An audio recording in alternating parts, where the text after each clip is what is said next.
నమస్కారం. దూరదర్శన్ వార్తలకు స్వాగతం. నేను సరిత. ముందుగా ఈనాటి వార్తల్లోని ముఖ్యాంశాలు.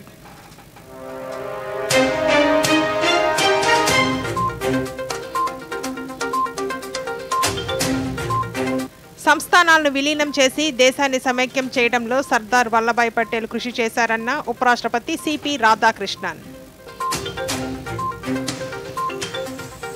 ప్రపంచవ్యాప్తంగా అనిశ్చిత పరిస్థితులు నెలకొన్నప్పటికీ భారత్ స్థిరంగా నిలబడగలిగిందన్న ప్రధానమంత్రి నరేంద్ర మోదీ.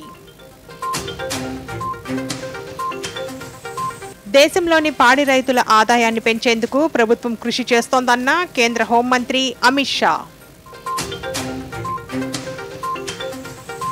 ప్రయాణికులకు వారి వస్తువులను 48 గంటల్లో అప్పగించాలని ఇండిగోను ఆదేశించిన కేంద్ర పౌర విమానయాన మంత్రిత్వ శాఖ.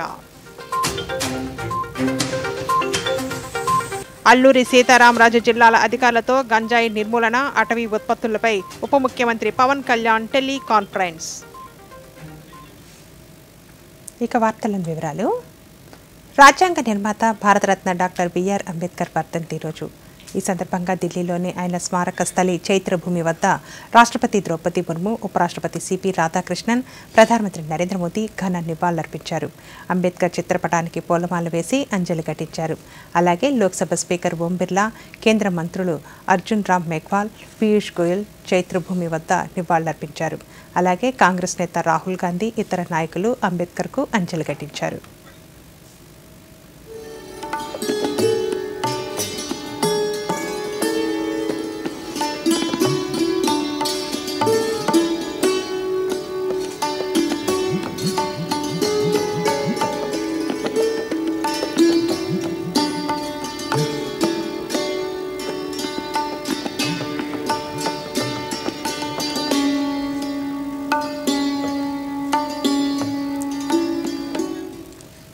దేశంలోని సంస్థానాలను విలీనం చేసి దేశాన్ని సమైక్యంగా ఉంచడంలో, భిన్నత్వంలో ఏకత్వ సాధనకు సర్దార్ వల్లభాయ్ పటేల్ కృషి చేశారని ఉపరాష్ట్రపతి సిపి రాధాకృష్ణన్ అన్నారు. గుజరాత్లోని ఏక్తా నగర్లో జరిగిన సర్దార్ వల్లభాయ్ పటేల్ 150వ జయంతోత్సవాల ముగింపు సభలో ముఖ్య అతిథిగా ఆయన పాల్గొన్నారు. ఈ సందర్భంగా ఉపరాష్ట్రపతి మాట్లాడుతూ దేశానికి పటేల్ అందించిన సేవలు చిరస్మరణీయమన్నారు. Sardar Patel ji unified all the princely states, transforming diversity into unity and unity into strength. Our nation will always be indebted to the tireless crusader, the Iron Man of India, for unifying and laying the strong foundation of Agan Bharat. Sardar Patel ji always had a dream and the vision of a strong and self-reliant India. This great vision and dream of Sardar Patel ji is fast turning into a reality over the last. ప్రపంచవ్యాప్తంగా అనిశ్చిత పరిస్థితులు నెలకొన్నప్పటికీ భారత్ స్థిరంగా నిలబడగలిగిందని ప్రధానమంత్రి నరేంద్ర మోదీ అన్నారు. న్యూఢిల్లీలో transforming tomorrow అనే ఇతివృత్తంతో జరుగుతున్న హిందుస్థాన్ టైమ్స్ లీడర్షిప్ సమ్మిట్లో ప్రధాని పాల్గొన్నారు. ఈ సందర్భంగా ఆయన మాట్లాడుతూ ప్రపంచవ్యాప్తంగా తిరోగమన పరిస్థితులు ఉన్నప్పటికీ భారత్ అభివృద్ధి పదంలో దూసుకుపోతూ చరిత్రను లిఖిస్తోందన్నారు. డాక్టర్ బిఆర్ అంబేద్కర్ మహాపరినిర్వహణ దివస్ సందర్భంగా ఆయనకు ప్రధాని నివాళులర్పించారు. फ्रेंड्स, आज हम उस मुकाम पर खड़े हैं जब 21वीं सदी का 1/4 हिस्सा बीत चुका है. इन 25 सालों में दुनिया ने कई उतार चढ़ाव देखे हैं. फाइनेंशियल क्राइसिस देखी है, ग्लोबल पैंडेमिक देखी है, टेक्नोलॉजी से जुड़े डिस्ट्रप्शन देखे हैं. हमने बिखरती हुई दुनिया भी देखी है, वॉर्स भी देख रहे हैं. ये सारी स्थितियां किसी न किसी रूप में दुनिया को चैलेंज कर रही है. आज दुनिया अनिश्चितताओं से भरी हुई है,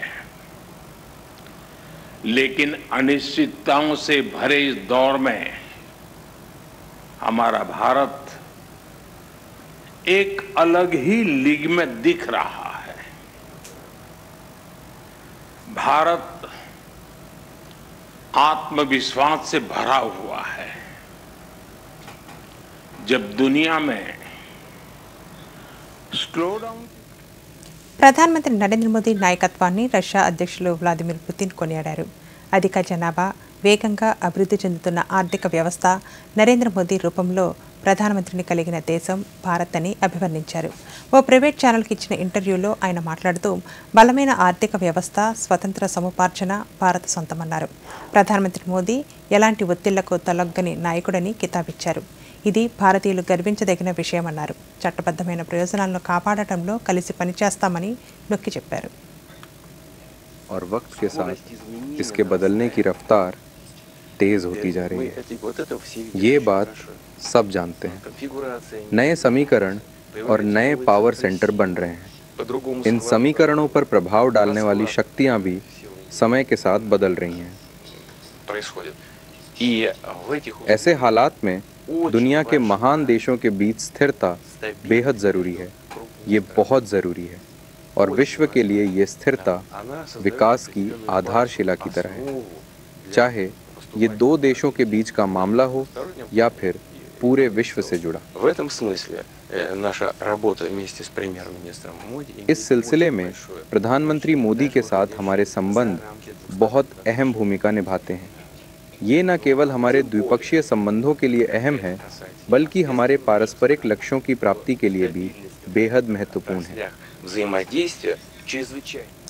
భారత్ చిరకాల మిత్రదేశమైన రష్యాతో బంధం మరింత బలోపేతమైంది. ఆ దేశ అధ్యక్షులు వ్లాదిమిర్ పుతిన్ 2 రోజుల భారత్ పర్యటన ఫలప్రదమైంది. ప్రధాని నరేంద్ర మోదీతో జరిపిన ద్వైపాక్షిక చర్చలు ఇరు దేశాల మైత్రి పర్వం మరో మైలురాయికి చేరింది.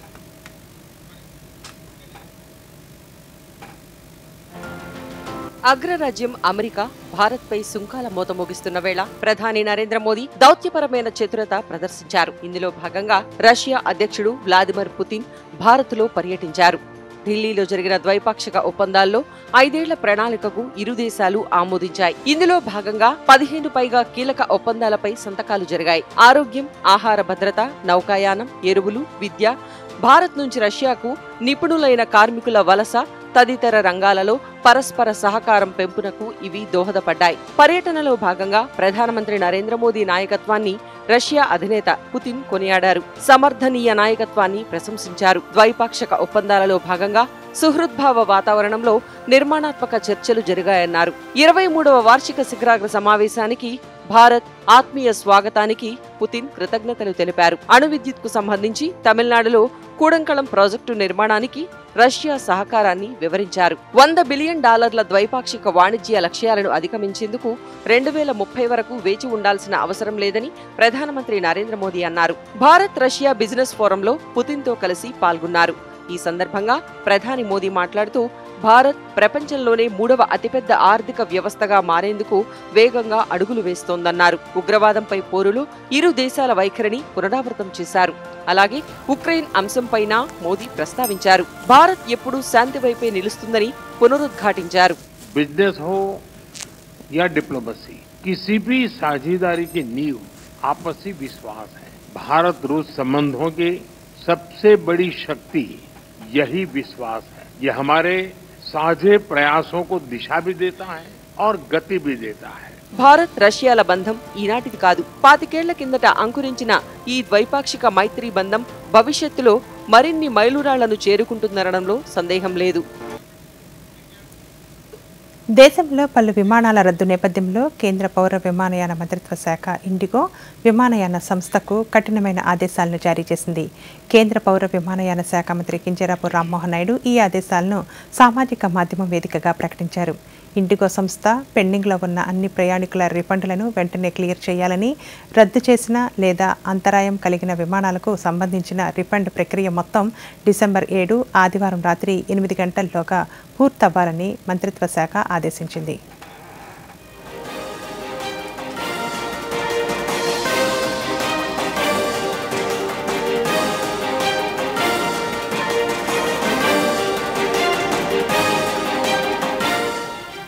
గన్నవరం విమానాశ్రయం నుండి ఇండిగో విమాన సర్వీసులు రద్దు కావడంతో ప్రయాణికుల రాకపోకలకు అంతరాయం కలిగింది.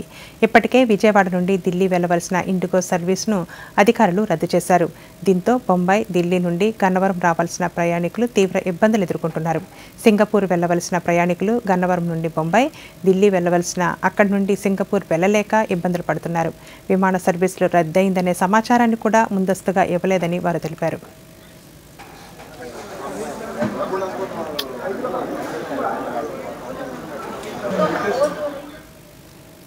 కేంద్ర హోంమంత్రి అమిత్ షా గుజరాత్లోని బనాస్ డైరీకి సంబంధించిన కొత్తగా నిర్మించిన బయో సిఎన్జి ఫెర్టిలైజర్ ప్లాంట్ను ప్రారంభించారు. ఈ సందర్భంగా ఆ ప్రాంతంలో నిర్మించబోయే 150 టన్నుల పౌడర్ ప్లాంట్కు ఆయన శంకుస్థాపన చేశారు. దేశంలోని పాడి రైతుల ఆదాయాన్ని పెంచేందుకు ప్రభుత్వం కీలక లక్ష్యాన్ని ప్రకటించారు. ఈ సందర్భంగా అమిత్ షా మాట్లాడుతూ పాడి పరిశ్రమలో సర్క్యులర్ ఎకనామీ మోడల్ను అమలు చేయడం ద్వారా రాబోయే 5 ఏళ్లలో రైతుల ఆదాయాన్ని 20% పెంచాలని లక్ష్యంగా పెట్టుకున్నట్లు తెలిపారు.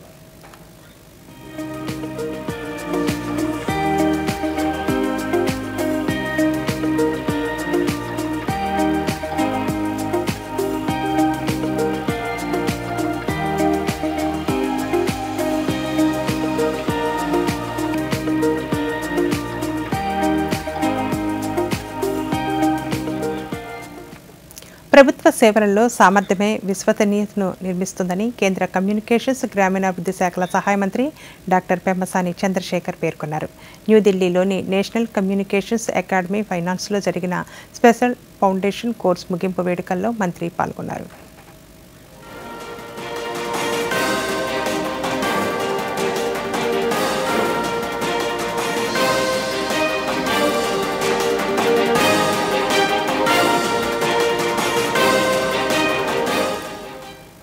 అడవి బిడ్డల జీవన ప్రమాణాలు పెరిగేలా యంత్రాంగం పనిచేయాలని రాష్ట్ర ఉప ముఖ్యమంత్రి కె పవన్ కళ్యాణ్ అధికారులకు సూచించారు. అలాగే వారి ఆదాయ మార్గాలు పెంచేందుకు ప్రత్యేక అభివృద్ధి కార్యక్రమాలను రూపొందించాలని స్పష్టం చేశారు.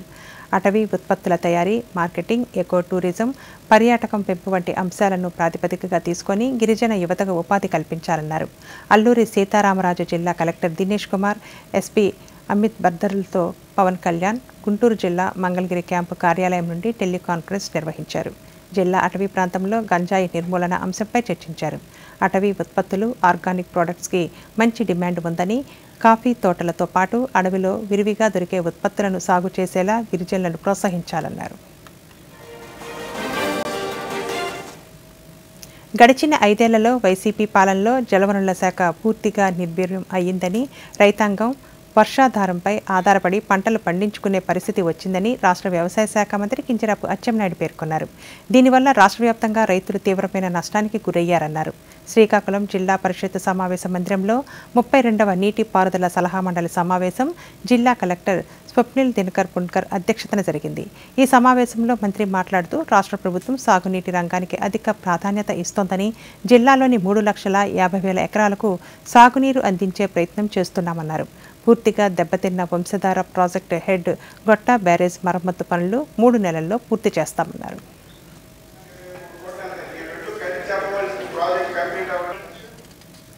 బీహార్ రాజధాని పాట్నాలో తిరుమల తిరుపతి దేవస్థానం ఆలయాన్ని నిర్మించడానికి ఆ రాష్ట్ర ప్రభుత్వం ఆమోదం తెలిపింది.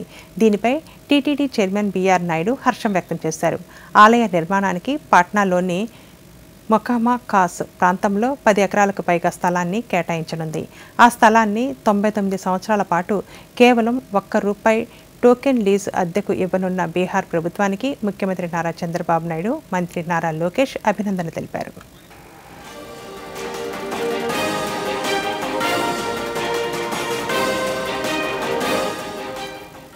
శ్రీ సత్యసాయి జిల్లా హిందూపురంలో స్క్రబ్ టైఫన్ కలకలం రేపుతోంది. చిలమత్తూరు మండలానికి చెందిన రామ్ శివ అనే సంవత్సరం బాలుడు ఈ వ్యాధి లక్షణాలతో హిందూపురం ప్రభుత్వ ఆసుపత్రిలో చికిత్స పొందుతున్నాడు. బాలుడు గత కొన్ని రోజులుగా తీవ్ర జ్వరం, చర్మంపై దద్దుర్లతో బాధపడుతూ ఆసుపత్రిలో చేరాడు. వైద్య పరీక్షల్లో బాలుడికి స్క్రబ్ టైఫస్ లక్షణాలు కనపడటంతో వైద్యులు పర్యవేక్షణలో ఉంచారు. ఈ వ్యాధిపై ఆసుపత్రి సూపరింటెండెంట్ డాక్టర్ అన్నపూర్ణ మాట్లాడుతూ, వరి పొలాల్లో ఉండే ఒక రకమైన చిన్న పురుగు కుట్టడం వలన ఈ స్క్రబ్ టైఫస్ వ్యాపించిందన్నారు. ఇది కుట్టినప్పుడు తీవ్రమైన జ్వరం రావడంతో పాటు శరీరంపై ఎర్రటి దద్దుర్లు కనిపిస్తాయని, భయపడాల్సిన పని లేదని, అప్రమత్తంగా ఉండాలని సూచించారు. ఫస్ట్ దురదలాగా ఏర్పడి రెడ్గా దద్దుర్లాగా వస్తుంది. ఈ దద్దుర్లు వచ్చిన తర్వాత కొన్ని రోజులకి వాళ్ళకి జ్వరం వచ్చే అవకాశం ఉంటుంది. జ్వరము, తలనొప్పి మరియు బలహీనత అనేది ఉంటుంది. ఇది తొందరగా మనం అర్లీగా కనుక్కొని పరీక్ష చేయించుకొని దానికి సరైన ట్రీట్మెంట్ తీసుకోగలిగితే ఇది ప్రాణాంతకమైన వ్యాధి మాత్రం కాదు, సింపుల్ వ్యాధినే. మందులు దీనికి సంబంధించినటువంటి టెస్టులు మనకి హిందూపురం గవర్నమెంట్ IPH ల్యాబ్లో జరుగుతున్నాయి. టెస్టులు ఇప్పుడు ఒక చిన్న విరామం. Good girl.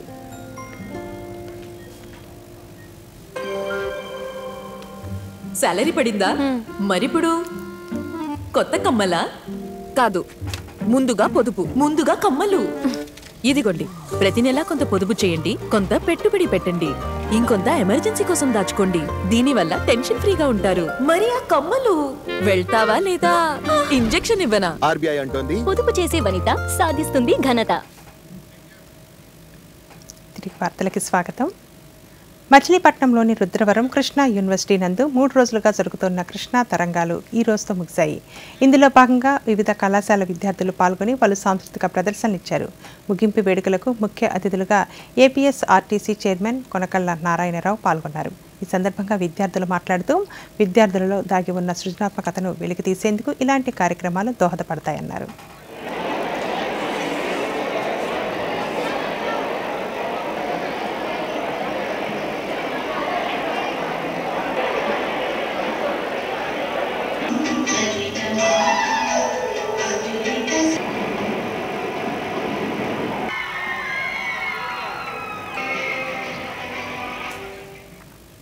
ప్రజాప్రతినిధులు, అధికారులు అంకిత భావంతో ప్రభుత్వం అమలు చేస్తున్న అభివృద్ధి కార్యక్రమాలను పూర్తి చేయాలని వైఎస్ఆర్ కడప జిల్లా కలెక్టర్ డాక్టర్ శ్రీధర్ చెరుకూరి పేర్కొన్నారు. స్థానిక జిల్లా ప్రజా పరిషత్ సమావేశ మందిరంలో జెడ్పీ చైర్మన్ రామ్ గోవిందరెడ్డి అధ్యక్షతన వైఎస్ఆర్ కడప, అన్నమయ్య ఉమ్మడి జిల్లాల జెడ్పీ సర్వసభ్య సమావేశం జరిగింది. ఈ సందర్భంగా కలెక్టర్ మాట్లాడుతూ ఈ ఏడాది ఆశించిన స్థాయిలో వర్షాలు పడటంతో అన్ని జలాశయాలు, భూగర్భ జలాలు నీటి నిల్వలతో ఉన్నాయన్నారు. మైక్రో ఇరిగేషన్ పథకం ద్వారా అన్ని రకాల పంటలకు సబ్సిడీతో సూక్ష్మ సేద్య పరికరాలను అందివ్వడం జరుగుతుందన్నారు.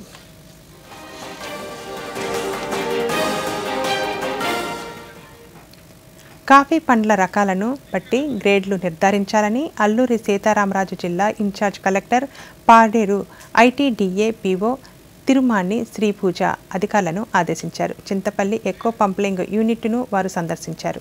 కాఫీ పండ్లను, పార్చ్మెంట్లు, డ్రాయింగ్ యాడ్స్ పరిశీలించారు. ఈ సందర్భంగా వారు మాట్లాడుతూ పండ్ల గ్రేడ్ల ప్రకారం పార్చ్మెంట్ డ్రాయింగ్ చేయాలన్నారు.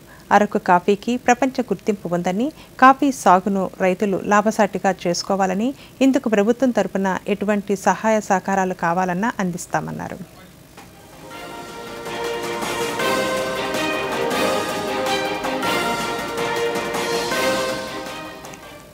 ప్రధానమంత్రి ఆవాస్ యోజన పథకం కింద పట్టణ పరిధిలో అర్హులైన ప్రతి ఒక్కరూ దరఖాస్తు చేసుకోవాలని చిత్తూరు శాసనసభ్యులు గురజాల జగన్మోహన్ సూచించారు. చిత్తూరు నగరపాలక కార్యాలయంలో PM ఆవాస్ యోజన పథకం కింద పట్టణ పరిధిలోని లబ్ధిదారులకు గృహ మంజూరు పత్రాలను ఆయన అందజేశారు. ఈ సందర్భంగా ఎమ్మెల్యే మాట్లాడుతూ ఈ పథకం కింద ఇంటి నిర్మాణానికి కేంద్ర ప్రభుత్వం 2,50,000 రూపాయలు విడతల వారీగా అందజేస్తోందన్నారు.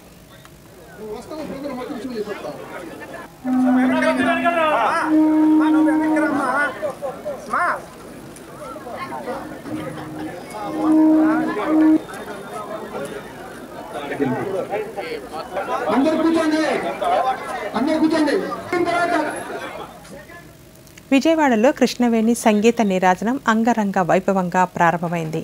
రాష్ట్ర సాంస్కృతిక శాఖ మంత్రి కందుల దుర్గేష్ కార్యక్రమాన్ని ప్రారంభించారు. ఈ వేడుకలు 2 రోజుల పాటు జరగనున్నాయి. ఈ సందర్భంగా మంత్రి మాట్లాడుతూ కేంద్ర రాష్ట్ర ప్రభుత్వాల పర్యాటక సాంస్కృతిక మంత్రిత్వ శాఖ సంగీత నాటక అకాడమీ సహకారంతో వేడుకలు నిర్వహిస్తున్నట్లు తెలిపారు.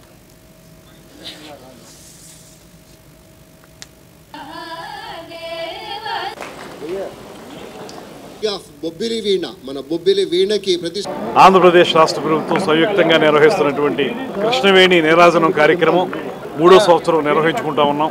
అనూచానంగా వస్తున్నటువంటి మన సంగీత సాంప్రదాయాలు, కళా సాంస్కృతిక వైభవం ఇవన్నీ కూడా ప్రపంచవ్యాప్తంగా తెలియజేసే విధంగా మనకు మాత్రమే సొంతమైనటువంటి కర్ణాటిక్ సంగీతం కానివ్వండి, ఇతరత్ర కళారూపాలు కానివ్వండి, వాటిలో నిష్ణాతులైనటువంటి వారు, అదేవిధంగా ఇప్పుడిప్పుడే వాటిలో ప్రత్యేకతను కనబరుస్తున్నటువంటి వారు అందరూ కలిసి ఈ కృష్ణవేణి నీరాజనం కార్యక్రమాన్ని ప్రపంచవ్యాప్తంగా ఆకర్షించే విధంగా నిర్వహించుకుంటున్నటువంటి సందర్భం.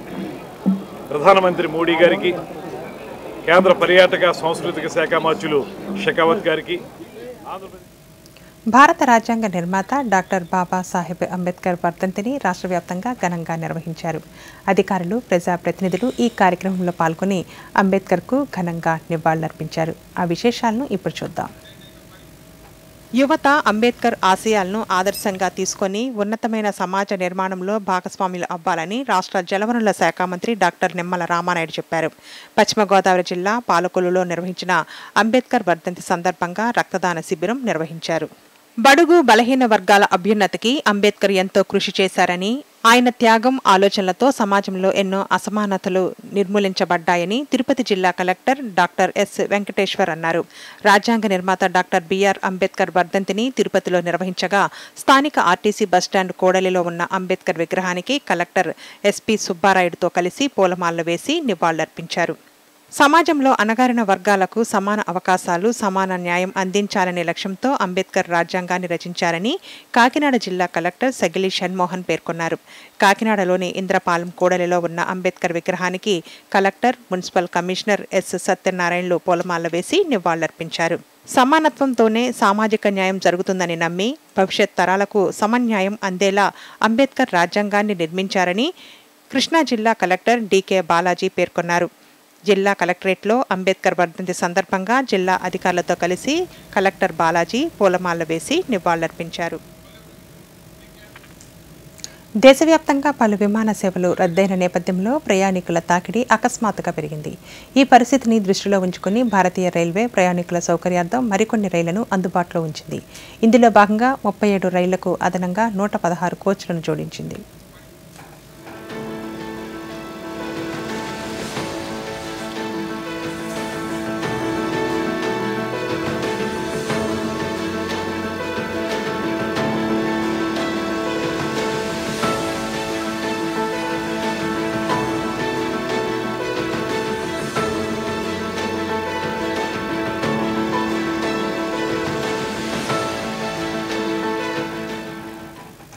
దేశంలోని ప్రతి కార్మికుడికి గౌరవం, భద్రత, హక్కులను బలోపేతం చేయడమే లక్ష్యంగా కేంద్ర ప్రభుత్వం 29 వేర్వేరు కార్మిక చట్టాలను 4 సరళీకృత లేబర్ కోడ్లుగా విలీనం చేసింది. ఇది దేశ చరిత్రలోనే అతిపెద్ద కార్మిక సంస్కరణలో ఒకటిగా నిలిచింది.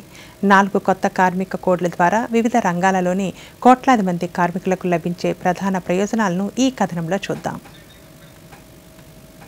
దశాబ్దాలుగా అమలులో ఉన్న 29 పాత కార్మిక చట్టాల స్థానంలో 4 కొత్త కార్మిక కోడ్లు ఈ ఏడాది నవంబర్ 21 నుంచి అమల్లోకి వచ్చాయి. The code on wages 2019, the industrial relations code 2020, the code on social security 2020, the occupational safety, health and working conditions code 2020 అమల్లోకి వచ్చాయి. ప్రతి కార్మికుడికి సార్వత్రిక కనీస వేతనం పొందే హక్కు కింద వేతనాన్ని సకాలంలో చెల్లించాల్సి ఉంటుంది. నిర్మాణ కార్మికులకు ఓవర్ టైంకు నిర్ణీత వేతనం కంటే రెట్టింపు చెల్లించాల్సి ఉంటుంది. దాదాపు 40 కోట్ల మంది కార్మికులకు సామాజిక భద్రతా కవరేజీని అందించి ప్రతి కుటుంబానికి రక్షణ కల్పించనుంది. వికసిత భారత్ సంకల్పంలో భాగంగా ప్రతి మహిళకు సమాన పనికి సమాన వేతనం, సమాన అవకాశాలు కల్పించబడతాయి. మహిళా కార్మికురాలి సమ్మతితో అన్ని రకాల పని వాతావరణాలలో పనిచేయగల స్వేచ్ఛ కల్పించబడుతుంది. 26 వారాల పాటు వేతనంతో కూడిన మాతృత్వ సెలవు, అవసరమైతే వర్క్ ఫ్రం హోం, ఆరోగ్య ప్రయోజనాల క్రింద 3,500 రూపాయల వరకు ఆరోగ్య బోనస్ను అందించాల్సి ఉంటుంది. ఐటీ రంగంలోని యువతకు ప్రతి నెల 7వ తేదీలోపు వేతనాన్ని చెల్లించాలి. ఫిక్స్డ్ టర్మ్ ఉద్యోగులకు కేవలం 1 సంవత్సరం సేవ తర్వాతే గ్రాట్యుటీ పొందే హక్కు ఉంటుంది. అంతేకాకుండా శాశ్వత సిబ్బందితో సమానమైన ప్రయోజనాలు లభిస్తాయి. ఓలా, ఊబర్ డ్రైవర్లు, జొమాటో, స్విగ్గీ డెలివరీ భాగస్వాములు వంటి గిగ్ వర్కర్లకు మొదటిసారిగా సామాజిక భద్రత చట్టబద్ధంగా లభించినట్లయింది. ఈ చారిత్రక నిర్ణయంతో ఆత్మనిర్భర్ భారత్ లక్ష్యం దిశగా కార్మిక సంస్కరణలు నడుపుతూ ఆర్థిక వ్యవస్థకు కొత్త శక్తిని ఇవ్వనుంది. నేపాల్లోని లలితపూర్లో జరుగుతున్న పఠాన్ క్రాఫ్ట్ అండ్ కల్చర్ ఫెస్టివల్ను నేపాల్ ఫెడరేషన్ ఆఫ్ హస్తకళల సంఘాలు, లలితపూర్ పఠాన్ మ్యూజియం సంయుక్తంగా నిర్వహిస్తున్నాయి. టాన్ దర్బార్ స్క్వేర్ వద్ద వారం రోజుల పాటు జరిగే ఈ ఉత్సవం నేపాల్ సాంస్కృతిక వారసత్వాన్ని, స్థానిక కళాకారులను ప్రోత్సహిస్తుంది. ఇందులో హస్తకళలు, సాంప్రదాయ వారి వంటకాలు, ఆభరణాలు, బౌద్ధ ఆచారాలకు సంబంధించిన దుస్తులను ప్రదర్శిస్తున్నారు.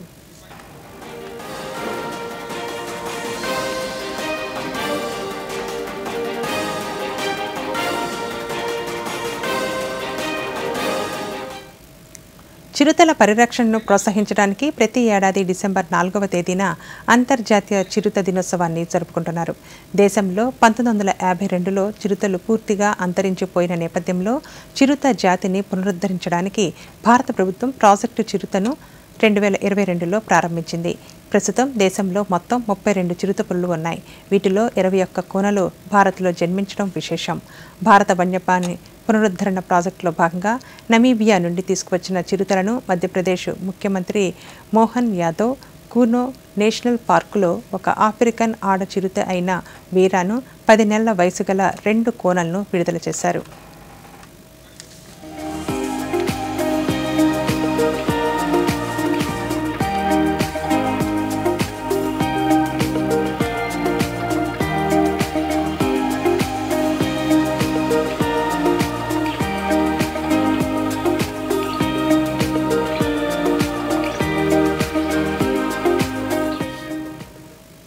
భారతదేశ ఎలక్ట్రానిక్స్ రంగం అభివృద్ధి పదం వైపు అడుగులు వేస్తుంది.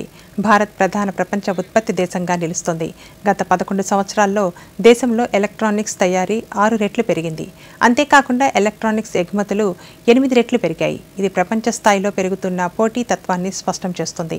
Make in India, Atmanirbhar Bharat వంటి ప్రభుత్వ కార్యక్రమాలు ఎలక్ట్రానిక్స్ రంగాన్ని మరింత బలోపేతం చేస్తున్నాయి.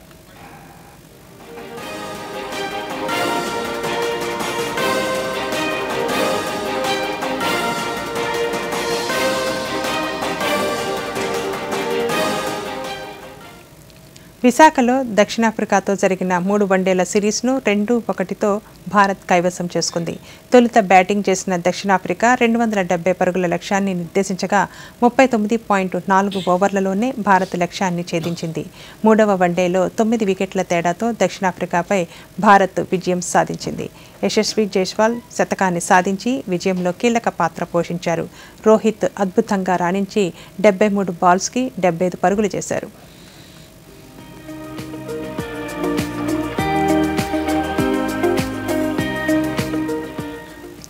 భారత క్రికెటర్ రోహిత్ శర్మ ఈరోజు ఒక చారిత్రాత్మక మైలురాయిని చేరుకున్నారు. టెస్టులు, వన్డేలు, టీ20తో సహా అన్ని ఫార్మెట్లలో కలిపి 20,000 పరుగులు పూర్తి చేసిన 4వ భారతీయ బ్యాట్స్మెన్గా నిలిచారు. విశాఖపట్నంలోని ఏసీఏ వీడీసీఏ అంతర్జాతీయ క్రికెట్ స్టేడియంలో దక్షిణాఫ్రికాతో జరుగుతున్న 3వ వన్డే సందర్భంగా రోహిత్ ఈ ఘనత సాధించారు. ఈ ఘనతతో సచిన్ టెండూల్కర్, విరాట్ కోహ్లీ, రాహుల్ ద్రవిడ్తో కూడిన భారత క్రికెట్ దిగ్గజాల క్లబ్లో రోహిత్ శర్మ చేరారు.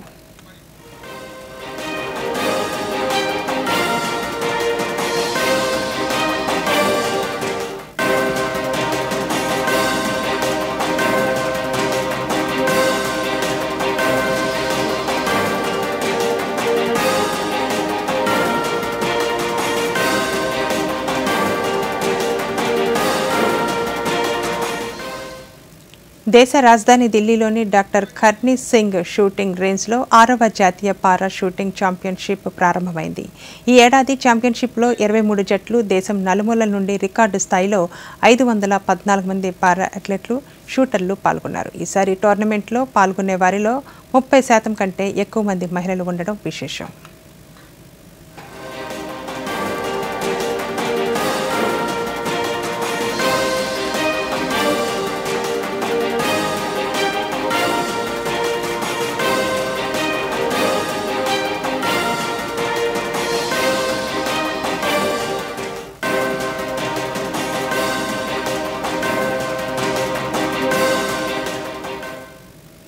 ఈ వార్తలు ఇంతటితో సమాప్తం. నమస్కారం.